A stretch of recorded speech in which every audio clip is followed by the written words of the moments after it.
ನಮಸ್ಕಾರ ನ್ಯೂಸ್ ಬಾಕ್ಸ್ಗೆ ಸ್ವಾಗತ ಸ್ನೇಹಿತರೆ. ನಟಿ ದೀಪಿಕಾ ದಾಸ್ ಬಾಳಲ್ಲಿ ಇದೀಗ ಬಿರುಗಾಳಿ ಎದ್ದಿರುವಂಥದ್ದು. ಮದುವೆಯಾಗಿ 6 ತಿಂಗಳಿಗೆ ಪೊಲೀಸ್ ಸ್ಟೇಷನ್ ಮೆಟ್ಟಿಲು ಹತ್ತಿದಂಥ ದೀಪಿಕಾ ತಾಯಿ. ಸೊ ಸ್ನೇಹಿತರೆ, ನಟಿ ದೀಪಿಕಾ ದಾಸ್ ಯಾರಿಗೆ ತಾನೇ ಗೊತ್ತಿಲ್ಲ ಹೇಳಿ. ಬಿಗ್ ಬಾಸ್ ಆಗಿರ್ಬೋದು ಅಥವಾ ನಾಗಿಣಿ ಸೀರಿಯಲ್ ಮೂಲಕ ಸಿಕ್ಕಾಪಟ್ಟೆ ಫೇಮಸ್ ಆದಂಥ ನಟಿ ಈಕೆ. ಜೊತೆಗೆ ಸದ್ದಿಲ್ಲದೆ ಇತ್ತೀಚೆಗೆ ಮದುವೆ ಕೂಡ ಆಗ್ತಾರೆ. ತಾನು ಇಷ್ಟಪಟ್ಟಂತಹ ಉದ್ಯಮಿ ಜೊತೆಗೆ ದಾಂಪತ್ಯ ಜೀವನಕ್ಕೆ ಕಾಲಿಡ್ತಾರೆ. ಸೊ ಇವರ ಪತಿ ಕೂಡ ಸಿಕ್ಕಾಪಟ್ಟೆ ರಿಚ್. ಸೊ ಮದುವೆ ಆದ್ಮೇಲೆ ನಟಿ ದೀಪಿಕಾ ದಾಸ್ ಅವರನ್ನ ಎಲ್ಲಿ ಹುಡುಕೋದು ಅಂತ ವೀಕ್ಷಕರು ನೋಡ್ತಾ ಇದ್ರೆ, ಸೀರಿಯಲ್ ಅಲ್ಲಿ ಕಾಣಿಸ್ಕೊಂಡಿಲ್ಲ, ಸೀರಿಯಲ್ ಅನ್ನ ಬಿಡ್ತಾರೆ. ಅದಾದ ಮೇಲೆ ಯಾವುದೋ ಒಂದು ಸಿನಿಮಾದಲ್ಲೂ ಕೂಡ ಬ್ಯುಸಿ ಆಗಿದ್ದೀನಿ ಅನ್ನೋದನ್ನ ಹೇಳ್ತಾರೆ. ಆದ್ರೆ ಅವರ ಸೋಷಿಯಲ್ ಮೀಡಿಯಾ ನೋಡಿದ್ರೆ ಎಲ್ರಿಗೂ ಕೂಡ ಗೊತ್ತಾಗಿರುತ್ತೆ. ಸೊ ಇವರು ಮದುವೆ ಆದ್ಮೇಲೆ ಸುಮಾರು 17 ದೇಶಗಳನ್ನ ಸುತ್ತಿದ್ದಾರೆ. ಸೊ ಯಾವ ದೇಶವನ್ನ ಬಿಟ್ಟಿಲ್ಲ ಅಂತಿಲ್ಲ. ಪ್ರತಿ ವಾರ ಆಗಿರ್ಬೋದು, ಪ್ರತಿ ದಿನ ಒಂದಷ್ಟು ದೇಶದ ಫೋಟೋಸ್ಗಳನ್ನ ಹಾಕ್ತಾರೆ. ಸೊ ಯಾಕಂತಂದ್ರೆ ಇವರ ಒಂದು ಪತಿ ಕೂಡ ಅಷ್ಟೇ ರಿಚ್, ಅವ್ರಿಗೂ ಟ್ರಾವೆಲಿಂಗ್ ಅಂದ್ರೆ ಇಷ್ಟ. ಸೊ ಹಾಗಾಗಿ ಇಬ್ರು ಕೂಡ ಇಷ್ಟಪಟ್ಟು ಸದ್ದಿಲ್ಲದೆ ಯಾರಿಗೂ ಹೇಳದೆ ಒಂದಷ್ಟು ಆಪ್ತ ವಲಯಕ್ಕೆ ಮಾತ್ರ ಹೇಳಿ ಇವರು ಯಾವುದೋ ಒಂದು ಸಮುದ್ರ ತೀರದಲ್ಲಿ ಮದುವೆ ಆಗಿರುವಂತಹ ಫೋಟೋಸ್ಗಳನ್ನ ಹಂಚ್ಕೊಳ್ತಾರೆ. ಸೊ ಅದ್ದೂರಿಯಾಗಿ ಆರತಕ್ಷತೆ ಕಾರ್ಯಕ್ರಮ ಕೂಡ ನಡೆಯುತ್ತೆ. ಸೆಲೆಬ್ರಿಟೀಸ್ಗಳು ಕೂಡ ಬರ್ತಾರೆ. ಅದಾದ ಮೇಲೆ ದೀಪಿಕಾ ದಾಸ್ ಹನಿಮೂನ್ ಆಗಿರ್ಬೋದು ಅಥವಾ ಟ್ರಾವೆಲಿಂಗ್ ಅಲ್ಲೇ ಬ್ಯುಸಿಯಾಗಿ ಹೋಗ್ಬಿಡ್ತಾರೆ. ಸೊ ಇದ್ದಕ್ಕಿದ್ದಂತೆ ಪ್ರೀತಿಸಿ ಮದುವೆಯಾದ ಜೋಡಿ ಬಾಳಲ್ಲಿ ಏನ್ ಆಯ್ತು ಅನ್ನುವಂಥದ್ದು ಈಗ ಸಿಕ್ಕಾಪಟ್ಟೆ ಜನರಿಗಿರುವಂತಹ ಪ್ರಶ್ನೆ. ಯಾಕಂತಂದ್ರೆ ಇವರು ಉದ್ಯಮಿ ಕೂಡ ಹೌದು, ಅಂದ್ರೆ ರಿಯಲ್ ಎಸ್ಟೇಟ್ ಅನ್ನ ನೋಡ್ಕೊಳ್ಳುವವರು. ಸೊ ಹಾಗಾಗಿ ಇದೇ ವಿಚಾರಕ್ಕೆ ಸಂಬಂಧಪಟ್ಟಂತೆ ಈಗ ಒಂದು ಸುದ್ದಿ ಹಬ್ಬಿರುವಂಥದ್ದು. ಅಳಿಯನ ಮೇಲೆ ಆರೋಪವನ್ನ ಮಾಡಲಾಗಿದೆ. ಸೊ ತಾಯಿಗೆ ಬೆದರಿಕೆಯನ್ನ ಕೂಡ ಒಂದಷ್ಟು ಜನ ಹಾಕಿದ್ದಾರೆ. ಇದರ ವಿರುದ್ಧ ಒಂದು ಕೇಸ್ಗೆ ಹೊಸ ಟ್ವಿಸ್ಟ್ ಕೂಡ ಸಿಕ್ಕಿದೆ. ಅಷ್ಟಕ್ಕೂ ಆಗಿದ್ದೇನು ಇವೆಲ್ಲದರ ಬಗ್ಗೆ ಹೇಳ್ತೀವಿ. ಸೊ ಬಿಗ್ ಬಾಸ್ ಮಾಜಿ ಸ್ಪರ್ಧಿ ನಾಗಿಣಿ ಖ್ಯಾತಿಯ ನಟಿ ದೀಪಿಕಾ ದಾಸ್ ಮದುವೆಯಾಗಿ 6 ತಿಂಗಳಾಗಿದೆ. ಇದೀಗ ದೀಪಿಕಾ ದಾಸ್ ತಾಯಿ ಪದ್ಮಲತಾ ಅವರಿಗೆ ಒಂದು ಬೆದರಿಕೆ ಕರೆ ಬಂದಿದೆ ಸ್ನೇಹಿತರೆ. ಅಂದರೆ ಒಂದಲ್ಲ, ಸಾಕಷ್ಟು ಬಾರಿ ಬಂದಿರುವಂಥದ್ದು. ಆದರೆ ಈಗ ಈ ಒಂದು ವಿಚಾರವನ್ನು ಇವರು ಬೆಳಕಿಗೆ ತಂದಿದ್ದಾರೆ. ಸೊ ದುಷ್ಕರ್ಮಿ ಅವಾಚ್ಯ ಶಬ್ದಗಳಿಂದ ಕೂಡ ನಿಂದಿಸಿದ್ದಾರೆ. ಕಾರಣ ಏನು ಅಂತ ಕೇಳ್ಬೋದು. ಇದಕ್ಕೆಲ್ಲ ಕಾರಣ ದೀಪಿಕಾ ದಾಸ್ ಅವರ ಪತಿ. ಸೊ ದೀಪಿಕಾ ದಾಸ್ ತಾಯಿ ಪದ್ಮಲತಾ ಅವರು ಮಾದನಾಯಕನಹಳ್ಳಿ ಪೊಲೀಸ್ ಠಾಣೆಗೆ ಈ ಸಂಬಂಧ ದೂರನ್ನ ನೀಡಿರುವಂಥದ್ದು ಸ್ನೇಹಿತರೆ. ದೂರವಾಣಿ ಕರೆ ಮಾಡಿರುವಂಥ ಅಪರಿಚಿತರು ನಿಮ್ಮ ಅಳಿಯ ದೀಪಕ್ ಕುಮಾರ್ ಅಕ್ರಮ ಚಟುವಟಿಕೆಯಲ್ಲಿ ಭಾಗಿಯಾಗಿದ್ದಾರೆ. ಸೊ ನಿಮ್ಮ ಅಳಿಯ ಬಡಾವಣೆಗಳನ್ನು ಮಾಡಿ ಜೈಲಿಗೆ ಕೂಡ ಹೋಗಿ ಬಂದಿದ್ದಾರೆ ಅನ್ನುವಂಥ ವಿಚಾರವನ್ನು ಹೇಳ್ತಾರೆ. ಹೀಗಾಗಿ ಯಶವಂತ್ ಬಿನ್ ಕೃಷ್ಣಮೂರ್ತಿ ಅನ್ನುವಂಥನ ಮೇಲೆ ವಿರುದ್ಧ ಒಂದು ದೂರು ಕೂಡ ದಾಖಲಾಗಿರುವಂಥದ್ದು ಸ್ನೇಹಿತರೆ. ಹಾಗೆ ಇವರು ದೀಪಿಕಾ ದಾಸ್ ತಾಯಿ ಏನು ಹೇಳಿದ್ದಾರೆ ಅಂತಂದರೆ, ನನ್ನ ಮಗಳು ದೀಪಿಕಾ ದಾಸ್ಗೂ ಕೂಡ ಇದೇ ರೀತಿಯಾಗಿ ಕರೆ ಮಾಡಿದ್ದಾರೆ. ನಿಮಗೆ ತಿಳಿದಿಲ್ವಾ, ಪುನೀತ್ ಸಮಾಧಿ ಮೇಲೆ ಆಣೆ ಮಾಡಿ ಹೇಳಿ ಅಂತ ಒತ್ತಾಯವನ್ನು ಮಾಡಿದ್ದಾರೆ. ಅದಕ್ಕೆ ನನ್ನ ಮಗಳು ಕೂಡ ಕಾನೂನಾತ್ಮಕ ಕ್ರಮವನ್ನು ಕೈಗೊಳ್ಳಿ ಅಂತ ಅವ್ರಿಗೆ ಹೇಳಿರುವಂಥದ್ದು. ಸೊ ಮಾಧ್ಯಮಗಳಿಗೆ ಇವರು ಸುದ್ದಿ ನೀಡಿ ನಿಮ್ಮ ಹೆಸರಿಗೆ ಧಕ್ಕೆ ತರ್ತೀವಿ, ಹಣ ನೀಡಿ, ಇಲ್ಲದಿದ್ರೆ ನಿಮ್ಮ ಹೆಸರು ಬರೆದಿಟ್ಟು ಸಾಯೋದಾಗಿ ಕೂಡ ಬೆದರಿಕೆಯನ್ನು ಹಾಕಿದ್ರಂತೆ ಆ ದುಷ್ಕರ್ಮಿಗಳು. ಇದರ ಬಗ್ಗೆ ಪದ್ಮಲತಾ ದೂರಿನಲ್ಲಿ ಮೆನ್ಷನ್ ಮಾಡಿದ್ದಾರೆ.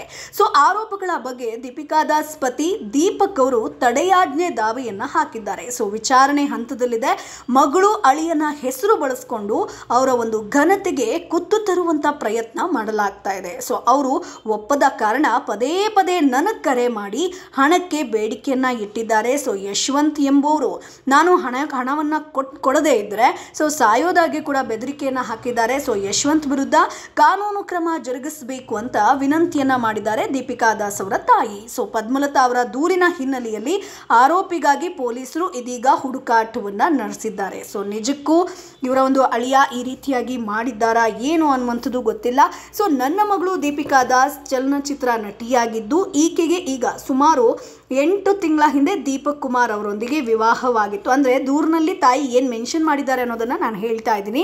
ಸೊ ನನ್ನ ಮಗಳು ಹಾಗೆ ಅಳಿಯ ಸುಮಾರು 1 ತಿಂಗಳ ಹಿಂದೆ ಇಂಗ್ಲೆಂಡ್ ಪ್ರವಾಸಕ್ಕೆ ಹೋಗಿರ್ತಾರೆ. ಹೀಗಿರುವಾಗ ಸುಮಾರು 7 ತಿಂಗಳಿಂದ ನನ್ನ ಮೊಬೈಲ್ಗೆ ಯಶವಂತ್ ಅನ್ನೋರು ಕರೆ ಮಾಡ್ತಾ ಇದ್ದಾರೆ. ನನಗೆ ಫೋನ್ ಮಾಡಿ ನಿಮ್ಮ ಮಗಳಿಗೆ ಯಾಕೆ ಮದುವೆ ಮಾಡಿದ್ರಿ, ತಪ್ಪು ಮಾಡಿದ್ರಿ, ನಿಮ್ಮ ಅಳಿಯ ಅಕ್ರಮ ಚಟುವಟಿಕೆಯಲ್ಲಿ ಭಾಗಿಯಾಗಿದ್ದಾರೆ, ಬಡಾವಣೆಗಳನ್ನು ಮಾಡಿ ಜನರಿಗೆ ಮೋಸ ಮಾಡಿ ಜೈಲಿಗೆ ಕೂಡ ಹೋಗಿ ಬಂದಿದ್ದಾರೆ. ಸೊ ಇದು ನಿಮಗೆ ನಿಮಗೆ ಗೊತ್ತಿಲ್ವಾ?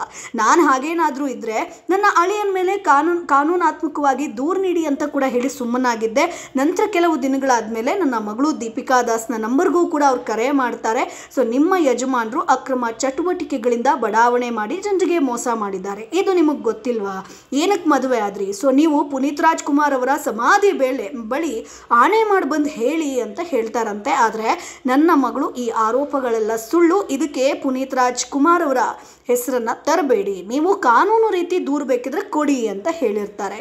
ಆದರೆ ಈ ಬಗ್ಗೆ ಮಾಧ್ಯಮಗಳಿಗೆ ಸುದ್ದಿ ನೀಡಿ ನಿಮ್ಮ ಹೆಸರಿಗೆ ಧಕ್ಕೆ ತರ್ತೀವಿ ಅಂದರೆ ಯಾವಾಗ ಇವರು ದುಡ್ಡು ಕೊಡೋದಕ್ಕೆ ಒಪ್ಪಿಗೆ ಕೊಡೋದಿಲ್ವೋ ಆಗ ಬೆದರಿಕೆ ಹಾಕೋದಕ್ಕೆ ಶುರು ಮಾಡ್ತಾರೆ. ಸೊ ಮಾಧ್ಯಮಗಳಿಗೆ ಹೇಳ್ತೀವಿ, ನಿಮ್ಮ ಬಗ್ಗೆ ಅಸಹ್ಯವಾಗಿ ಮಾತಾಡ್ತೀವಿ, ನಿಮ್ಮ ಪತಿ ಬಗ್ಗೆ ಮಾತನಾಡ್ತೀವಿ, ಇಲ್ಲವಾದರೆ ನನಗೆ ಹಣ ನೀಡಬೇಕು, ಸೊ ನೀವು ಹಣ ನೀಡದೇ ಇದ್ದರೆ ನಾನು ಸಾಲಗಾರರ ಕಾಟಕ್ಕೆ ನಿಮ್ಮ ಹೆಸರು ಬರೆದು ಸಾಯ್ತೀನಿ ಅಂತ ಬೆದರಿಕೆಯನ್ನು ಹಾಕ್ತಾನಂತೆ. ಈ ವಿಚಾರವಾಗಿ ಈಗಾಗಲೇ ಯಶವಂತನ ಮೇಲೆ ನಮ್ಮ ಅಳಿಯ ದೀಪಕ್ ಕುಮಾರ್ ಸಿಟಿ ಸಿವಿಲ್ ನ್ಯಾಯಾಲಯದಲ್ಲಿ ತಡೆಯಾಜ್ಞೆಯ ದಾವೆಯನ್ನು ಹಾಕಿದ್ದಾರೆ. ಸೊ ಇದು ವಿಚಾರಣೆಯಲ್ಲಿರುತ್ತೆ.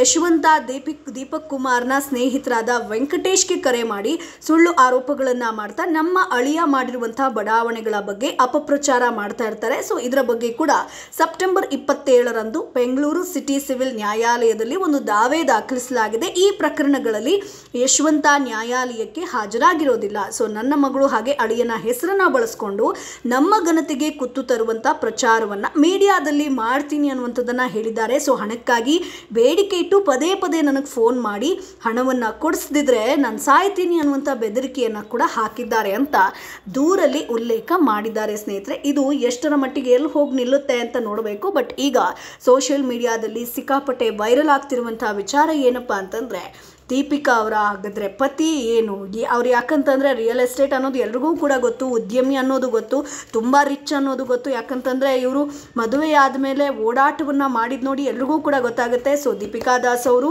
ಪತಿ ಎಷ್ಟು ರಿಚ್ ಅನ್ನುವಂಥದ್ದು. ಸೊ ಅದಕ್ಕೆ ತಕ್ಕಂಗೆ ಈಗ ಇದರ ಬಗ್ಗೆ ಕೂಡ ಸುದ್ದಿ ವೈರಲ್ ಆಗ್ತಾ ಇದೆ. ಸೊ ಸ್ನೇಹಿತರೆ, ನಿಮ್ಗೇನು ಅನಿಸುತ್ತೆ? ಸೊ ಪ್ರೀತಿಸಿ ಮದುವೆ ಆದಂಥ ಜೋಡಿ ಬಾಳಲ್ಲಿ ಈಗ ಈ ಒಂದು ಸಮಸ್ಯೆ ಉಂಟಾಗಿರುವಂಥದ್ದು, ಇದರಲ್ಲಿ ಅವರ ಒಂದು ಪತಿಯ ಸಮಸ್ಯೆ ಅಥವಾ ಏನಾದರೂ ಇರುತ್ತಾ, ತಪ್ಪಿರುತ್ತಾ? ನಿಮ್ಮ ಒಂದು ಅಭಿಪ್ರಾಯ ಏನು? ಅದನ್ನು ಕಮೆಂಟ್ ಬಾಕ್ಸ್ ಮೂಲಕ ತಿಳಿಸಿ. ನಮ್ಮ ಚಾನಲನ್ನು ಸಬ್ಸ್ಕ್ರೈಬ್ ಮಾಡಿ, ಸಪೋರ್ಟ್ ಮಾಡಿ.